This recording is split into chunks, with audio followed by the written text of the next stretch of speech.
పంచవన్నెల రాజకళ్యాణి అశ్వం పెద్ద కథ రెండవ భాగం. రచన నల్లబాటి రాఘవేంద్రరావు.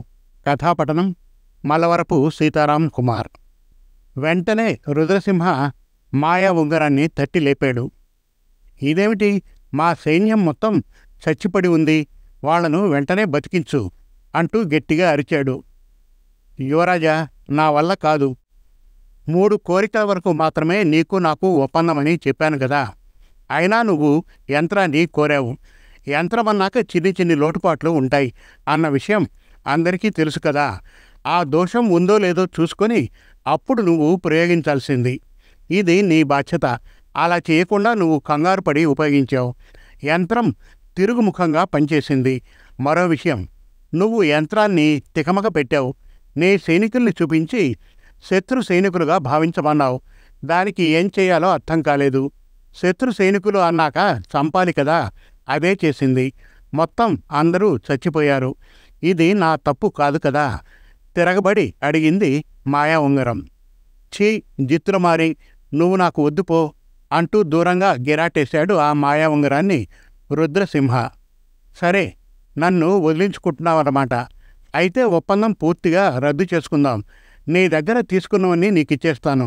నా వల్ల నీకు జరిగే నష్టం ఏమీ ఉండదు కదా అన్నాను.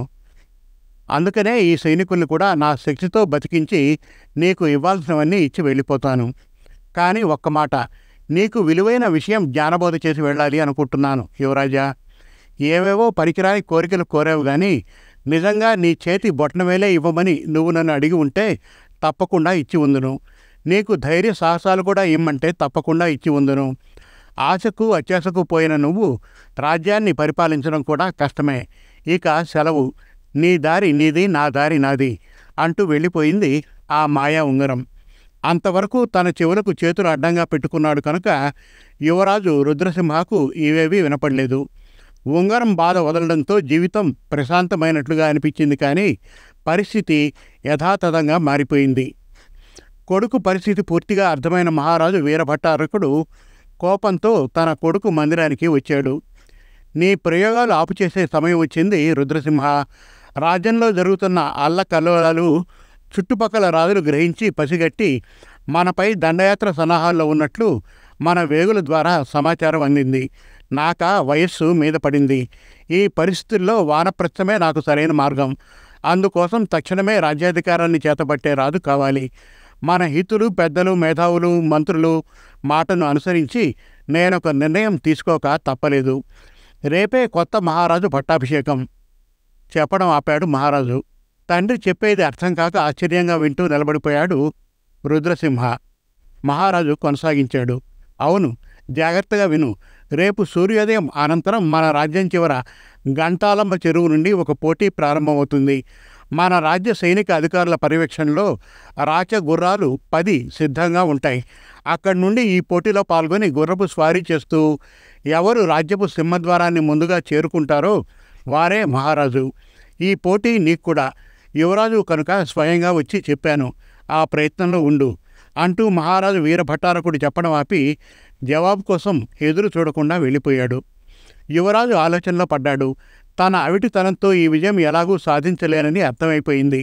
అయితే తాను బతికి ఉండగా మరో రాజు తన రాజ్యాన్ని పరిపాలించడమా? అసంభవం. అందుకనే తను చావాలి, ఈ రాత్రి చావాలి. అందుకోసం ఆత్మహత్య శరణ్యమని నిశ్చయానికి వచ్చేశాడు రుద్రసింహ. ఆ పని తన మందిరంలో చేస్తే రేపటి పోటీ ఆగిపోవచ్చు. చివరికి ఆలోచించి గంటాలమ్మ చెరువు దాటాక దూరంగా ఉన్న మహాసముద్రంలో మునిగి కలిసిపోవాలని నిశ్చయానికి వచ్చేశాడు.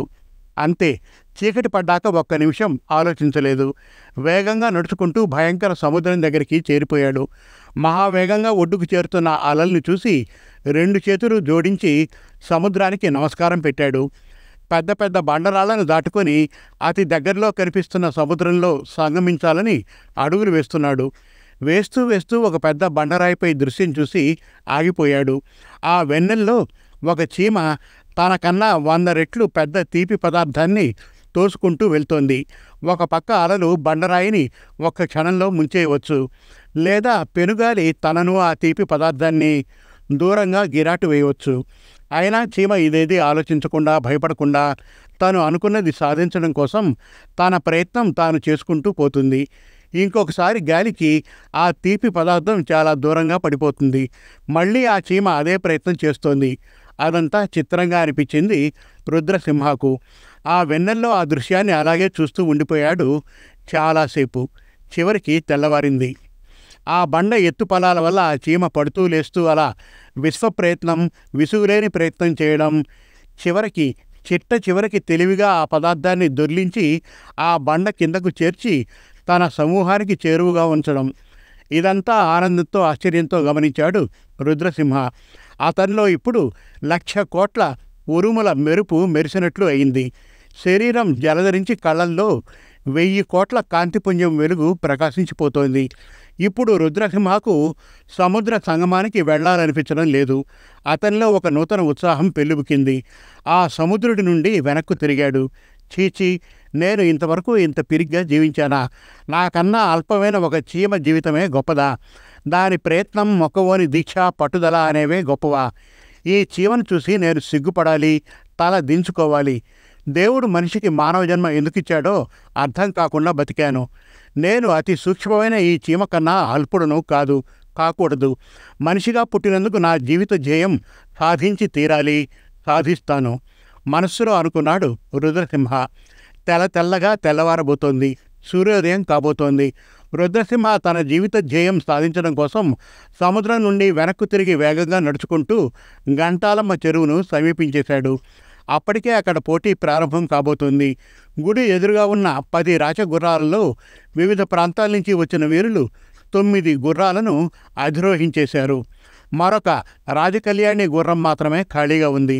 ఆ పోటీలో సైనిక అధికారులు పోటీ ప్రారంభ పచ్చజెండా చూపడానికి సిద్ధంగా ఉన్నారు. చుట్టూ వేలాది జన సమూహం. మరికొంత దూరంలో మహారాజు వీరభట్టారకుడు ఉన్న రథం. పరిస్థితి గ్రహించాడు యువరాజు రుద్రసింహ.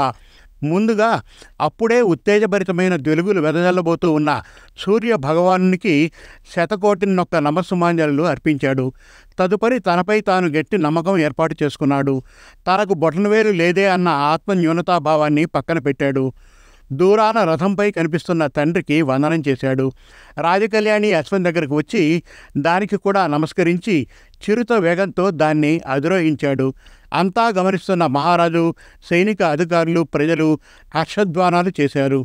ఆ పరిసర ప్రాంతం మహాకోలాహలంగా మారిపోయింది. ఒక పక్క విజయ వాయిద్యాలు, మరో పక్క గరగ మేళాలు. ఈ పక్క బుట్టబొమ్మల ఆటలు, ఆ పక్క కోలాటాలు, కరసములు, పిక్క బల ప్రదర్శనలు. అంతే, సైనిక అధికారులు పోటీ ప్రారంభ పచ్చజెండా చూపించేశారు. వేగంగా పరిగెత్తుతున్నాయి 10 రాచగుర్రాలు. 10 గుర్రాలు కూడా 10 రకాల వేగాలతో పరిగెడుతూ అవన్నీ కలిపి ఒకే మార్గంలో సాగిపోతున్నాయి. కానీ యువరాజు రుద్రసింహ ఎక్కిన పంచవన్నెల రాజకళ్యాణి అశ్వం మాత్రం విజయ మార్గం వైపు మహావేగంగా దూసుకుపోతున్నట్లు అక్కడ చేరిన ప్రజలందరికీ అనిపించింది. అవును, అతడి దీక్ష, కృషి, పట్టుదల, మనోనిబ్బరం అలాంటివి ఇప్పుడు సమాప్తం. మరిన్ని చక్కటి కథల కోసం, కవితల కోసం, వెబ్ సిరీస్ కోసం మనతెలుగుకథలు.com విజిట్ చేయండి. Thank you.